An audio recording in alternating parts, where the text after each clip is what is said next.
जय हिंद दोस्तों, कैसे हैं आप सभी। आशा करता हूं बहुत ही अच्छे होंगे। दोस्तों आज हम लेकर आए हैं रेलवे एग्जाम 2026 के टॉप 50 जीके जीएस क्वेश्चन जो एनटीपीसी ग्रुप डी, एलपी और अन्य रेलवे परीक्षाओं या किसी भी एग्जाम की तैयारी कर रहे हैं। यह सेट आपके लिए बहुत ही महत्वपूर्ण रहेगा। इस सेट में शामिल हैं ऐसे प्रश्न जो आपकी तैयारी को मजबूत बनाने में मदद करेंगे। तो चलिए शुरू करते हैं शानदार 50-50 क्वेश्चन। और हाँ, अगर 50 में से 40 प्रश्न सही हो रहे हैं तो आपकी तैयारी शानदार चल रही। तो लास्ट में बताइएगा 50 में से कितने क्वेश्चन सही हैं।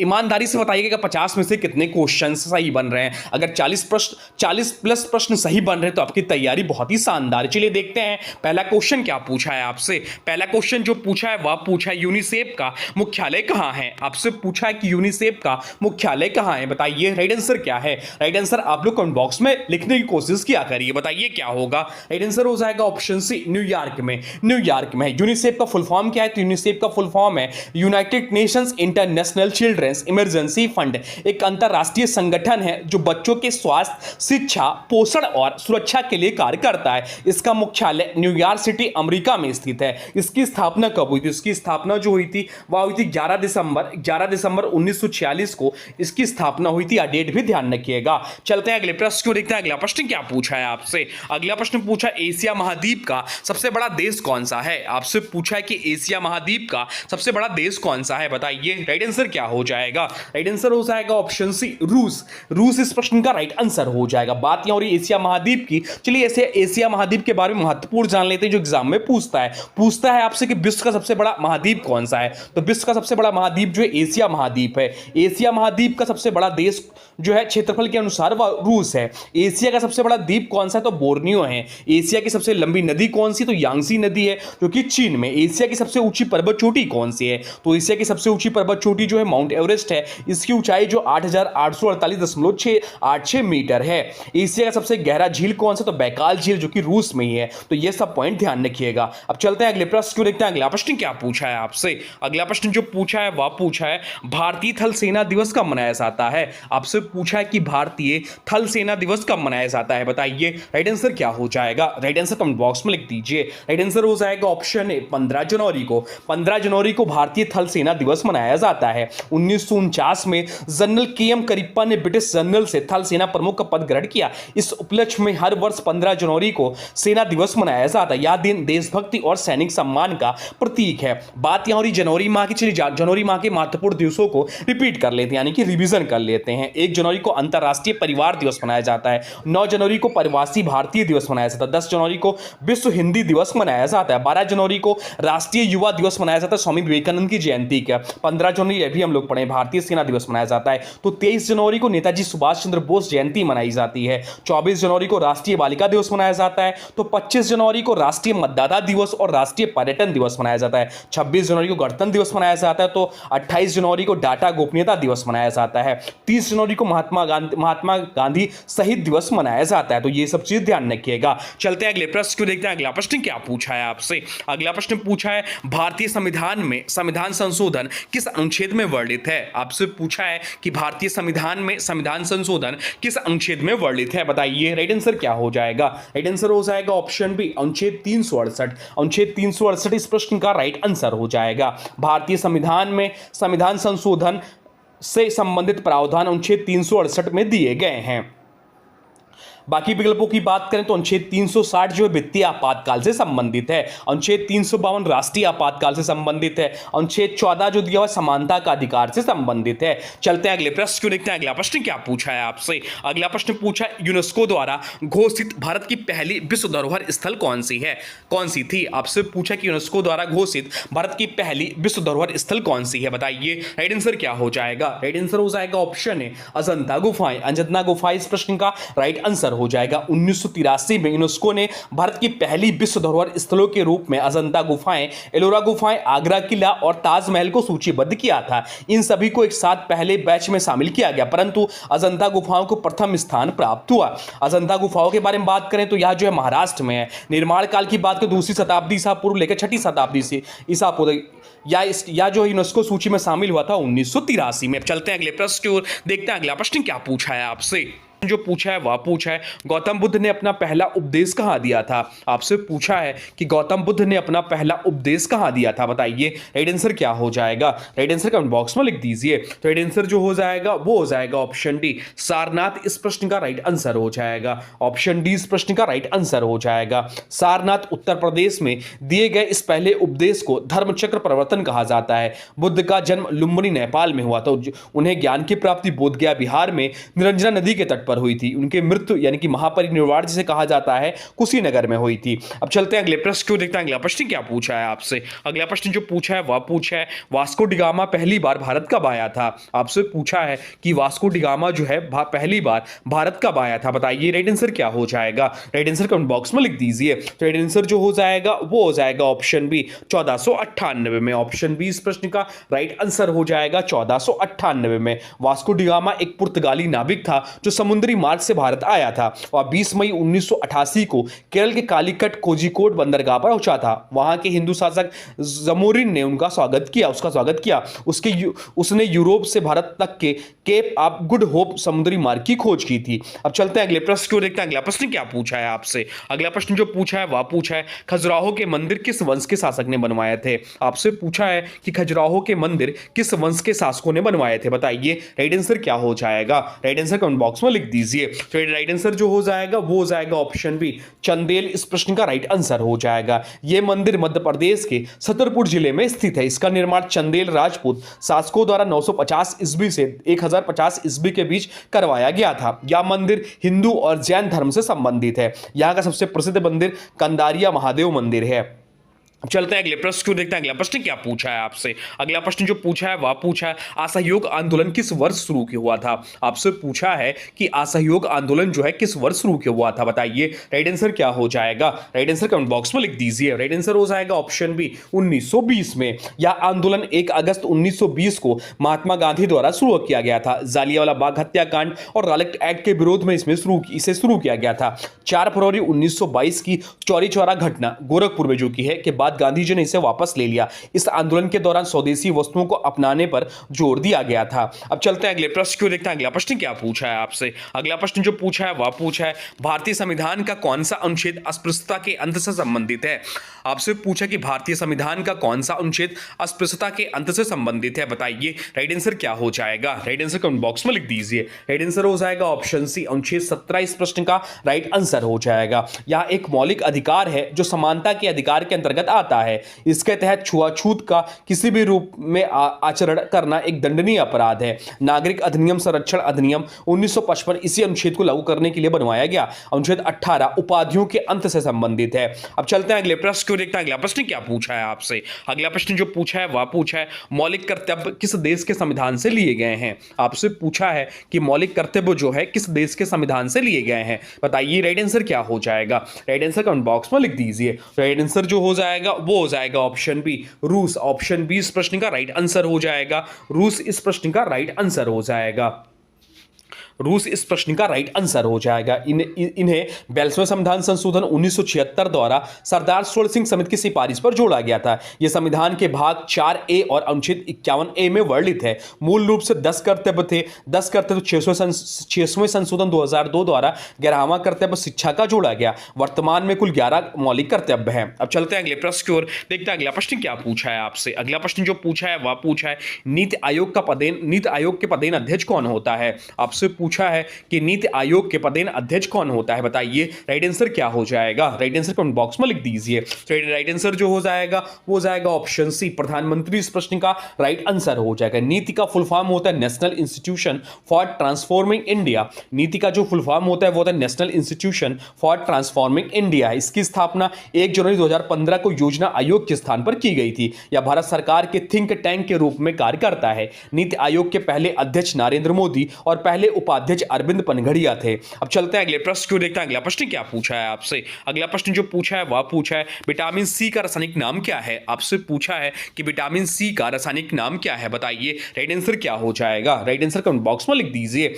तो राइट आंसर जो हो जाएगा वो हो जाएगा ऑप्शन डी एस्कॉर्बिक एसिड इस प्रश्न का राइट आंसर हो जाएगा। विटामिन सी खट्टे फलों आंवला नींबू संतरा में प्रचुर मात्रा में पाया जाता है। इसकी कमी से स्कर्वी नामक रोग हो जाता है जिसमें मसूड़ों से खून आता है। या एक जल में घुलनशील विटामिन है। विटामिन बी और सी जल में घुलते हैं। ये घाव भरने और इम्यूनिटी बढ़ाने में मदद करते हैं। अब चलते हैं अगले प्रश्न की ओर, देखते हैं अगला प्रश्न क्या पूछा है आपसे। अगला प्रश्न जो पूछा है वह पूछा है मानव शरीर की सबसे बड़ी ग्रंथि कौन सी है। आपसे पूछा कि मानव शरीर की सबसे बड़ी ग्रंथि कौन सी है, बताइए राइट आंसर क्या हो जाएगा। राइट आंसर कमेंट बॉक्स में लिख दीजिए। तो राइट आंसर जो हो जाएगा वो हो जाएगा ऑप्शन बी यकृत इस प्रश्न का राइट आंसर हो जाएगा। यकृत मानव शरीर का सबसे बड़ा आंतरिक अंग भी है। वजन लगभग 1.5 यानी कि 1.5 किलो। या पित्त रस का निर्माण करता है जो वसा के पाचन में मदद करता है। यकृत में विटामिन ए डी ई के और विटामिन डी B12 संचित रहते हैं। इसे पुनरुत्थान की सबसे अधिक क्षमता होती है इसकी। अब चलते हैं अगले प्रश्न की ओर, देखते हैं अगला प्रश्न क्या पूछा है आपसे। अगला प्रश्न जो पूछा है वह पूछा है कोशिका की आत्मघाती थैली यानी कि सुसाइड बैग किसे कहा जाता है। आपसे पूछे कोशिका की आत्मघाती थैली या किसे कहा जाता है, बताइए राइट आंसर क्या हो जाएगा। राइट आंसर कमेंट बॉक्स में लिख दीजिए। तो राइट आंसर जो हो जाएगा वो हो जाएगा ऑप्शन सी लाइसोसोम इस प्रश्न का राइट आंसर हो जाएगा। इसकी खोज क्रिश्चियन डी डुवे ने की थी। इसमें शक्तिशाली पाचक एंजाइम होते हैं जो क्षतिग्रस्त कोशिकाओं को नष्ट कर देते हैं। माइटोकॉन्ड्रिया को कोशिका का पावर हाउस कहा जाता है। राइबोसोम को प्रोटीन की फैक्ट्री कहा जाता है। अब चलते हैं अगले प्रश्न की ओर, देखते हैं अगला प्रश्न क्या पूछा है आपसे। अगला प्रश्न जो पूछा है वह पूछा है बल का एसआई मात्रक क्या है। आपसे पूछा कि बल का एसआई मात्रक क्या है, बताइए राइट आंसर क्या हो जाएगा। तो बल का जो एसआई मात्रक होता है वह न्यूटन होता है। ऑप्शन बी इस प्रश्न का राइट आंसर हो जाएगा। बल वह बाहरी कारक है जो किसी वस्तु की स्थिति में परावर्तित करता है या करने का प्रयास करता है। या बराबर m इंटू ए। जूल क्या है, तो जूल जो है कार्य और ऊर्जा का मात्रक है। पास्कल जो है या दाब का मात्रक है। वाट जो शक्ति का मात्रक है। अब चलते हैं अगले प्रश्न को, देखते हैं अगला प्रश्न क्या पूछा है आपसे। अगला प्रश्न जो पूछा है वह पूछा है लॉफिंग गैस का रासायनिक नाम क्या है। आपसे पूछा है कि लॉफिंग गैस का रासायनिक नाम क्या है, बताइए राइट आंसर क्या हो जाएगा। राइट आंसर कमेंट बॉक्स में लिख दीजिए। तो राइट आंसर जो हो जाएगा वो हो जाएगा ऑप्शन बी नाइट्रस ऑक्साइड इस प्रश्न का राइट आंसर हो जाएगा।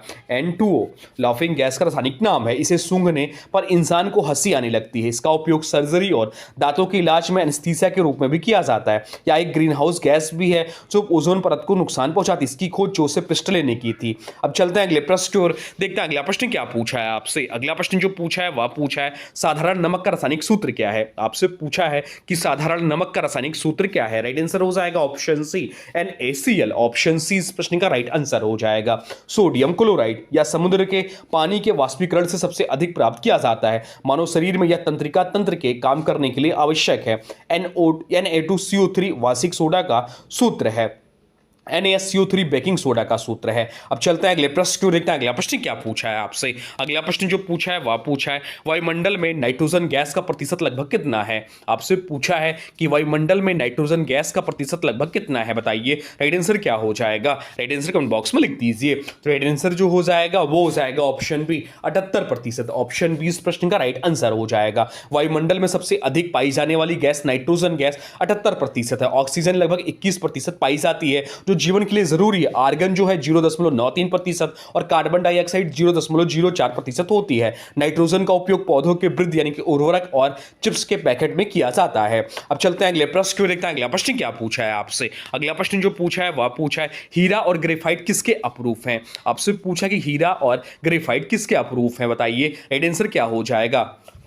राइट आंसर जो हो जाएगा वो हो जाएगा ऑप्शन बी कार्बन इस प्रश्न का राइट आंसर हो जाएगा। हीरा प्रकृति में पाया जाने वाला सबसे कठोर पदार्थ है और विद्युत का कुचालक है। ग्रेफाइट मुलायम होता है और यह अधातु होते हुए भी विद्युत का सुचालक है। फ्लोरीन भी कार्बन का ही एक अप्रूफ है। पेंसिल की लेड ग्रेफाइट की ही बनी होती है। अब चलते हैं अगले प्रश्न की ओर, देखते हैं अगला प्रश्न क्या पूछा है आपसे। अगला प्रश्न जो पूछा है वह पूछा है भारत की सबसे लंबी नदी कौन सी है। आपसे पूछा है कि भारत की सबसे लंबी नदी कौन सी है, बताइए राइट आंसर क्या हो जाएगा। राइट आंसर कमेंट बॉक्स में लिख दीजिए। तो राइट आंसर जो हो जाएगा वो हो जाएगा ऑप्शन सी गंगा इस प्रश्न का राइट आंसर हो जाएगा। ऑप्शन सी इस प्रश्न का राइट आंसर हो जाएगा। गंगा नदी कुल लंबाई 2525 किलोमीटर या उत्तराखंड के गंगोत्री ग्लेशियर गोमुख से भगीरथी के नाम से निकलती है। देवप्रयाग में भगीरथी और अलकनंदा के मिलने के बाद इसका नाम गंगा पड़ता है। दक्षिण भारत की सबसे लंबी नदी गोदावरी है। इसे दक्षिण गंगा भी कहते हैं। अब चलते हैं अगले अगले प्रश्न को देखते हैं अगला प्रश्न क्या पूछा है आपसे। अगला प्रश्न जो पूछा है वह पूछा है रिजर्व बैंक ऑफ इंडिया की स्थापना किस वर्ष हुई थी। आपसे पूछा है कि reserve bank of India RBI की स्थापना किस वर्ष हुई थी, बताइए राइट आंसर क्या हो जाएगा। राइट आंसर कमेंट बॉक्स में लिख दीजिए। तो राइट आंसर जो हो जाएगा वो हो जाएगा ऑप्शन ए 1935 इस प्रश्न का राइट आंसर हो जाएगा। आरबीआई की स्थापना 1 अप्रैल 1935 को हिल्टन यंग कमीशन की सिफारिश पर की गई थी। इसका राष्ट्रीयकरण 1 जनवरी 1949 को हुआ था। इसका मुख्यालय मुंबई स्थित है, शुरुआत में कोलकाता में था। आरबीआई के पहले गवर्नर ऑसबोर्न स्मिथ थे, पहले भारतीय गवर्नर सीडी देशमुख थे और वर्तमान गवर्नर संजय मल्होत्रा साहब हैं। अब चलते हैं अगले प्रश्न की ओर, देखते हैं अगला प्रश्न क्या पूछा है आपसे। अगला प्रश्न जो पूछा है वह पूछा है भारत में पहली ट्रेन कब और कहां चली थी। आपसे पूछा है कि भारत में पहली ट्रेन कब और कहां चली थी, बताइए राइट आंसर क्या हो जाएगा। राइट आंसर हो जाएगा ऑप्शन ए 1853 मुंबई से ठाणे। ऑप्शन ए इस प्रश्न का राइट आंसर हो जाएगा। यह ट्रेन 16 अप्रैल 1853 को बोरीबंदर मुंबई से ठाणे के बीच चली थी। इसने 34 किलोमीटर की दूरी तय की थी और इसमें 14 डिब्बे थे। उस समय भारत का गवर्नर जनरल लॉर्ड डलहौजी था, जिसे भारतीय रेलवे का जनक कहा जाता है। इस ट्रेन को खींचने वाले 3 भाप इंजनों के नाम साहिब, सिंध और सुल्तान थे। अब चलते हैं अगले प्रश्न को, देखते हैं अगला प्रश्न क्या पूछा है आपसे। अगला प्रश्न जो पूछा है वह पूछा है काजीरंगा राष्ट्रीय उद्यान किस राज्य में स्थित है। आपसे पूछा है कि काजीरंगा राष्ट्रीय उद्यान जो है किस राज्य में स्थित है, बताइए राइट आंसर क्या हो जाएगा। राइट आंसर हो जाएगा ऑप्शन बी असम इस प्रश्न का राइट आंसर हो जाएगा। यह उद्यान एक सींग वाले गैंडे के लिए पूरी दुनिया में प्रसिद्ध है। इसे 1985 में यूनेस्को विश्व धरोहर स्थल घोषित किया गया था। असम में मानस, ओरांग और नामेरी राष्ट्रीय उद्यान भी स्थित है। भारत का सबसे पुराना राष्ट्रीय उद्यान जो है जिम कार्बेट है, जो कि उत्तराखंड में है। अब चलते हैं अगले प्रश्न को, देखते हैं अगला प्रश्न क्या पूछा है आपसे। अगला प्रश्न जो पूछा है वह पूछा है डिस्कवरी ऑफ इंडिया यानी कि भारत की खोज पुस्तक किसने लिखी है। आपसे पूछा कि डिस्कवरी ऑफ इंडिया पुस्तक किसने लिखी है, बताइए राइट आंसर क्या हो जाएगा। तो राइट आंसर जो हो जाएगा वो हो जाएगा ऑप्शन बी जवाहरलाल नेहरू इस प्रश्न का राइट आंसर हो जाएगा। यह पुस्तक जवाहरलाल नेहरू ने 1944 में अहमदनगर किले की जेल में बंदी जीवन के दौरान लिखी थी। यह किताब भारत के इतिहास, संस्कृति और दर्शन का विस्तृत वर्णन करती है। महात्मा गांधी के प्रसिद्ध पुस्तक का नाम माई एक्सपेरिमेंट्स विद ट्रूथ है, सत्य का प्रयोग है। रविन्द्रनाथ टैगोर को गीतांजलि के लिए 1913 में नोबेल पुरस्कार मिला था। अब चलते हैं अगले प्रश्न को, देखते हैं अगला प्रश्न क्या पूछा है आपसे। अगला प्रश्न जो पूछा है वह पूछा है मानव शरीर का सामान्य तापमान कितना होता है। आपसे पूछा है कि मानव शरीर का सामान्य तापमान कितना होता है, बताइए राइट आंसर क्या हो जाएगा। तो राइट आंसर जो हो जाएगा वो हो जाएगा option B 37 degree Celsius. Option B इस प्रश्न का राइट आंसर हो जाएगा। फारेनहाइट में यह 98.6 फारेनहाइट होता है और केल्विन में 310 केल्विन होता है। शरीर के तापमान को मस्तिष्क की हाइपोथैलेमस ग्रंथि नियंत्रित करती है। बुखार आने पर यह ग्रंथि शरीर का तापमान बढ़ा देती है ताकि बैक्टीरिया से लड़ा जा सके। अब चलते हैं अगले प्रश्न को, देखते हैं अगला प्रश्न क्या पूछा है आपसे। अगला प्रश्न जो पूछा है वह पूछा है ध्वनि की चाल सबसे अधिक किस माध्यम में होती है। आपसे पूछा है कि ध्वनि की चाल सबसे अधिक किस माध्यम में होती है, बताइए राइट आंसर क्या हो जाएगा। राइट आंसर हो जाएगा ऑप्शन डी ठोस में। ऑप्शन डी इस प्रश्न का राइट आंसर हो जाएगा। ध्वनि तरंगों को चलने के लिए माध्यम की आवश्यकता होती है या निर्वात में यात्रा नहीं कर सकती। वायु में ध्वनि की चाल लगभग 332 मीटर पर सेकेंड होती है। ठोस माध्यम में कण सबसे आसपास होते हैं, इसलिए ध्वनि सबसे तेज चलती है। अब चलते हैं अगले प्रश्न को, देखते हैं अगला प्रश्न क्या पूछा है आपसे। अगला प्रश्न जो पूछा है वह पूछा है भारत का सबसे दक्षिणतम बिंदु कौन सा है। आपसे पूछा है कि भारत का सबसे दक्षिणतम बिंदु कौन सा है। तो राइट आंसर जो हो जाएगा वो हो जाएगा ऑप्शन बी इंदिरा पॉइंट इस प्रश्न का राइट आंसर हो जाएगा। या अंडमान और निकोबार द्वीप समूह ग्रेट निकोबार में स्थित है। मुख्य भूमि का सबसे दक्षिणी बिंदु कन्याकुमारी तमिलनाडु है। भारत का सबसे उत्तरी बिंदु जो इंदिरा कोल लद्दाख है। 2004 की भयंकर सुनामी में इंदिरा पॉइंट जलमग्न हो गया था। अब चलते हैं अगले प्रश्न को, देखते हैं अगला प्रश्न क्या पूछा है आपसे। अगला प्रश्न जो पूछा है वह पूछा है लोकसभा का सदस्य बनने के लिए न्यूनतम आयु कितनी होनी चाहिए। आपसे पूछा है कि लोकसभा का सदस्य बनने के लिए न्यूनतम आयु कितनी होनी चाहिए, बताइए राइट आंसर क्या हो जाएगा। राइट आंसर हो जाएगा ऑप्शन सी 25 वर्ष। ऑप्शन सी इस प्रश्न का राइट आंसर हो जाएगा। राज्यसभा का सदस्य बनने के लिए न्यूनतम आयु 30 वर्ष होती है। राष्ट्रपति, उपराष्ट्रपति और राज्यपाल बनने के लिए न्यूनतम आयु 35 वर्ष है। मतदान करने की आयु 61वें संविधान संशोधन द्वारा 21 वर्ष से घटाकर 18 वर्ष की गई थी। अब चलते हैं अगले प्रश्न की ओर, देखते हैं अगला प्रश्न क्या पूछा है आपसे। अगला प्रश्न जो पूछा है वह पूछा है करो या मरो का नारा महात्मा गांधी ने किस आंदोलन में दिया था। आपसे पूछा कि करो या मरो का नारा महात्मा गांधी ने किस आंदोलन में दिया था, बताइए राइट आंसर क्या हो जाएगा। राइट आंसर हो जाएगा ऑप्शन सी भारत छोड़ो आंदोलन इस प्रश्न का राइट आंसर हो जाएगा। ऑप्शन सी इस प्रश्न का राइट आंसर हो जाएगा। यह ऐतिहासिक आंदोलन 8 अगस्त 1942 को बॉम्बे के ग्वालियर टैंक मैदान में शुरू हुआ था। इसे अगस्त क्रांति के नाम से भी जाना जाता है। इस आंदोलन को दबाने के लिए लिए ब्रिटिश सरकार ने ऑपरेशन जीरो आवर चलाया और सभी बड़े नेताओं को गिरफ्तार कर लिया गया था। चलते हैं अगले प्रश्न को देखते हैं। अगला प्रश्न क्या पूछा है आपसे। अगला प्रश्न जो पूछा है वह पूछा है पीएच स्केल की रेंज कितनी होती है। आपसे पूछा है कि पीएच स्केल की रेंज कितनी होती है, बताइए राइट आंसर क्या हो जाएगा। राइट आंसर कमेंट बॉक्स में लिख दीजिए। तो राइट आंसर जो हो जाएगा वो हो जाएगा ऑप्शन बी 0 से 14। इस प्रश्न का राइट आंसर हो जाएगा। पीएच स्केल में 7 से कम मान अम्लीय होता है और 7 पीएच उदासीन होता है जैसे शुद्ध जल, और 7 से अधिक पीएच मान क्षारीय होता है। मानव रक्त का पीएच मान 7.4 होता है। अब चलते हैं अगले प्रश्न को देखते हैं। अगला प्रश्न क्या पूछा है आपसे। अगला प्रश्न जो पूछा है वह पूछा है विश्व पर्यावरण दिवस कब मनाया जाता है। आपसे पूछा है कि विश्व पर्यावरण दिवस कब मनाया जाता है, बताइए राइट आंसर क्या हो जाएगा। राइट आंसर हो जाएगा ऑप्शन ए 5 जून। 5 जून को विश्व पर्यावरण दिवस मनाया जाता है। यह दिवस पर्यावरण संरक्षण के प्रति जागरूकता फैलाने के लिए पहली बार 1974 में मनाया गया था। 22 अप्रैल को पृथ्वी दिवस और 22 मार्च को विश्व जल दिवस मनाया जाता है और 21 जून को अंतर्राष्ट्रीय योग दिवस मनाया जाता है। अब चलते हैं अगले प्रश्न को देखते हैं। अगला प्रश्न क्या पूछा है आपसे। अगला प्रश्न जो पूछा है वह पूछा है भारतीय संविधान में वर्तमान में कितने मौलिक अधिकार हैं। आपसे पूछा कि भारतीय संविधान में वर्तमान में कितने मौलिक अधिकार हैं, बताइए राइट आंसर क्या हो जाएगा। राइट आंसर हो जाएगा ऑप्शन बी 6। ऑप्शन बी इस प्रश्न का राइट आंसर हो जाएगा 6।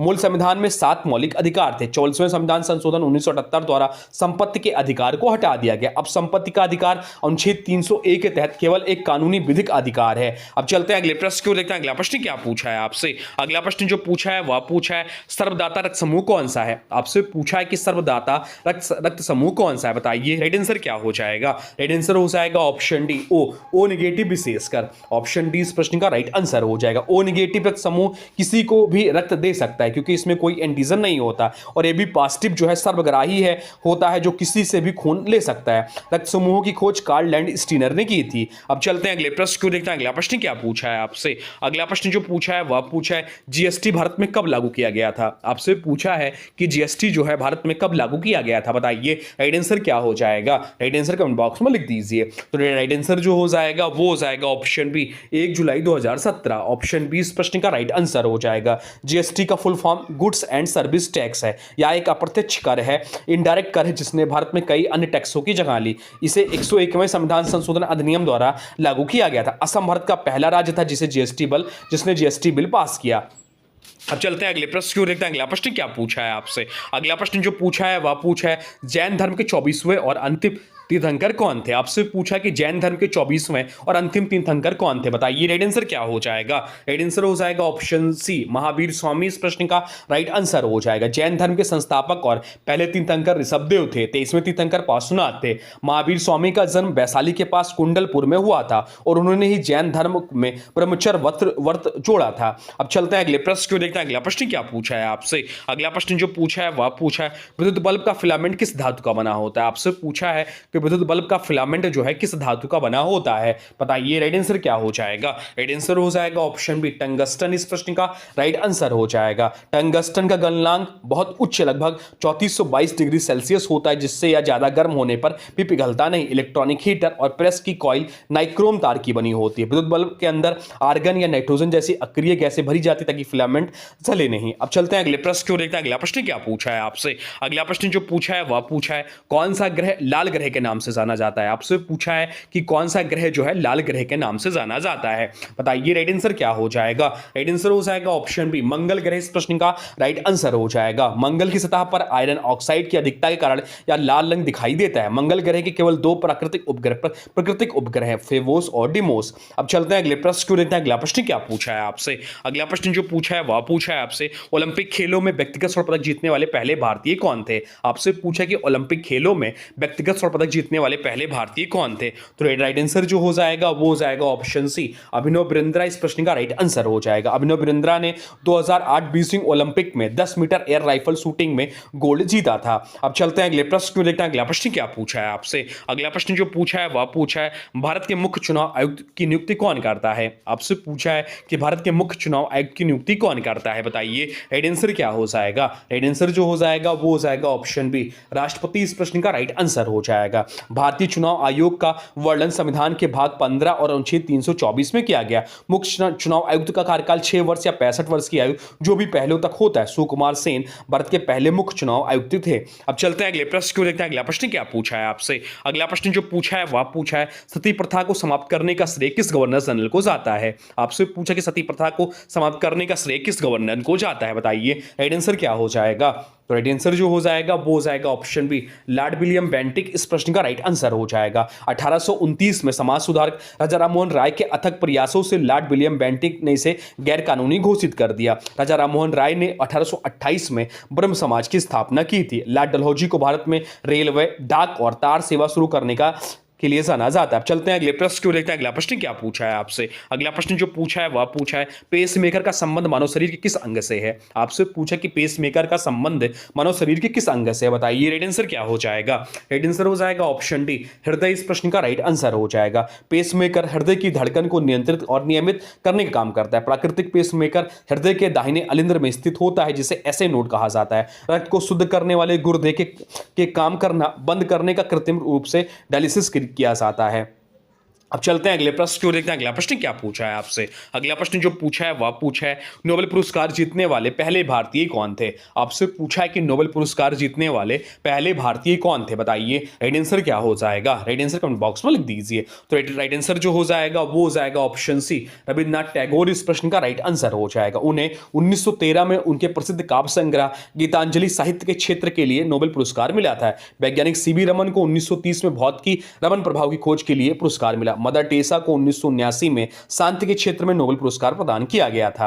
अब चलते हैं अगले प्रश्न को देखते हैं। अगला प्रश्न क्या पूछा है आपसे? अगला प्रश्न जो पूछा है वह पूछा है दुनिया का सबसे बड़ा नदी द्वीप माजुली द्वीप किस नदी पर स्थित है? आपसे पूछा कि दुनिया का सबसे बड़ा नदी द्वीप माजुली द्वीप किस नदी पर स्थित है, बताइए राइट आंसर क्या हो जाएगा? राइट आंसर हो जाएगा ऑप्शन बी, ब्रह्मपुत्र नदी इस प्रश्न का राइट आंसर हो जाएगा। यह द्वीप असम राज्य में स्थित है और यह राज्य की संस्कृति का एक प्रमुख केंद्र है। इसे 2016 में असम का 35वां जिला घोषित किया गया जिसे यह भारत का पहला द्वीप जिला बन गया। अब चलते हैं अगले प्रश्न की ओर, देखते हैं अगला प्रश्न क्या पूछा है आपसे। अगला प्रश्न पूछा है नीति आयोग में नीति का पूर्ण रूप क्या है? आपसे पूछा कि नीति आयोग में नीति का पूर्ण रूप क्या है, बताइए राइट आंसर क्या हो जाएगा? राइट आंसर हो जाएगा option B, National Institution for Transforming India.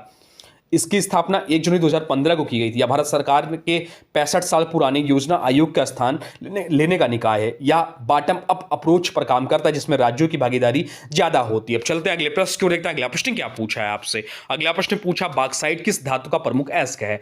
आपसे पूछा कि बॉक्साइट किस धातु का प्रमुख अयस्क है, बताइए राइट आंसर क्या हो जाएगा? राइट आंसर हो जाएगा ऑप्शन सी, एल्युमिनियम इस प्रश्न का राइट आंसर हो जाएगा। एल्युमिनियम पृथ्वी की पपड़ी में सबसे अधिक मात्रा में पाई जाने वाली धातु। भारत में बॉक्साइट का सबसे बड़ा उत्पादक राज्य उड़ीसा है। हेमेटाइट और मैग्नेटाइट लोहे के प्रमुख अयस्क हैं। अब चलते हैं अगले प्रश्न की ओर, देखते हैं अगला प्रश्न क्या पूछा है आपसे। अगला प्रश्न पूछा है संविधान सभा की प्रारूप समिति के अध्यक्ष कौन थे? आपसे पूछा है कि संविधान सभा की प्रारूप समिति के अध्यक्ष कौन थे, बताइए राइट आंसर क्या हो जाएगा? राइट आंसर हो जाएगा option C, doctor Bhimrao Ambedkar इस प्रश्न का राइट आंसर हो जाएगा। प्रारूप समिति का गठन 29 अगस्त 1947 को संविधान का ड्राफ्ट तैयार करने के लिए हुआ था। इस समिति में के अध्यक्ष सहित कुल 7 सदस्य थे। डॉक्टर राजेंद्र प्रसाद संविधान सभा के स्थायी अध्यक्ष थे जबकि सच्चिदानंद सिन्हा अस्थायी अध्यक्ष थे। अब चलते हैं अगले प्रश्न को देखते हैं। अगला प्रश्न क्या पूछा है आपसे? अगला प्रश्न पूछा हड़प्पा सभ्यता यानी कि सिंधु घाटी सभ्यता की खोज किसने की थी? हड़प्पा सभ्यता जिसे सिंधु घाटी सभ्यता भी कहते हैं, कि खोज किसने की थी, बताइए राइट आंसर क्या हो जाएगा? राइट आंसर हो जाएगा ऑप्शन बी, दयाराम साहनी ने। दयाराम साहनी ने 1921 में सर जॉन मार्शल के निर्देशन में हड़प्पा की खोज की थी। हड़प्पा वर्तमान पाकिस्तान में रावी नदी के तट पर स्थित है। 1922 में राखालदास बनर्जी ने सिंधु नदी के तट पर मोहनजोदड़ो यानी कि मृतकों का टीला भी कहते हैं कि खोज की थी। अब चलते हैं अगले प्रश्न को देखते हैं। अगला प्रश्न क्या पूछा है आपसे? अगला प्रश्न जो पूछा है वह पूछा है इंसुलिन हार्मोन की कमी से कौन सा रोग होता है? आपसे पूछा कि इंसुलिन हार्मोन की कमी से कौन सा रोग होता है? राइट आंसर हो जाएगा ऑप्शन बी, मधुमेह। ऑप्शन बी इस प्रश्न का राइट आंसर हो जाएगा। इंसुलिन का स्त्राव शरीर के अग्नाशय की बीटा कोशिकाओं से होता है। यह हार्मोन रक्त में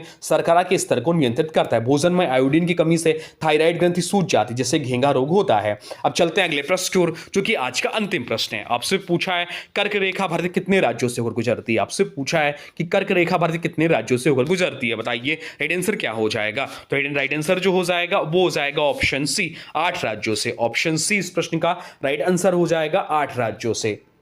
ये 8 राज्य हैं: गुजरात, राजस्थान, मध्य प्रदेश, छत्तीसगढ़, झारखंड, पश्चिम बंगाल, त्रिपुरा और मिजोरम। कर्क रेखा 23.5 डिग्री उत्तरी अक्षांश भारत के को लगभग 2 बराबर भागों में बांटती है। भारत की माही नदी कर्क रेखा को 2 बार काटने वाली एकमात्र नदी है। तो दोस्तों, ये थे आरआरबी एनटीपीसी के लिए जीके जीएस के टॉप 50 रामबाण प्रश्न। मुझे पूरी उम्मीद है कि इस क्लास से आपको एग्जाम में बहुत सारे सवाल सीधे देखने को मिलेंगे। अब आज की वीडियो से प्रश्न है, इसका राइट आंसर आप लोगों को कमेंट बॉक्स में बताना है। आज की वीडियो से प्रश्न है, लोकसभा का सदस्य बनने के लिए न्यूनतम आयु कितनी होनी चाहिए? आपसे पूछा है कि लोकसभा का सदस्य बनने के लिए न्यूनतम आयु कितनी होनी चाहिए। इसका जो भी राइट आंसर हो कमेंट बॉक्स में जरूर बताइए। आपके कमेंट का हमें इंतजार रहेगा। और हाँ, देखिए, अभी तक आपने वीडियो को लाइक नहीं किया है तो प्लीज वीडियो को लाइक कर दीजिए और चैनल पर नए चैनल को सब्सक्राइब भी कर लीजिए। तो चलिए मिलते हैं एक नए वीडियो में, तब तक के लिए thanks for watching railway exam target. For more update please subscribe railway exam target channel को। जय हिंद, वंदे मातरम।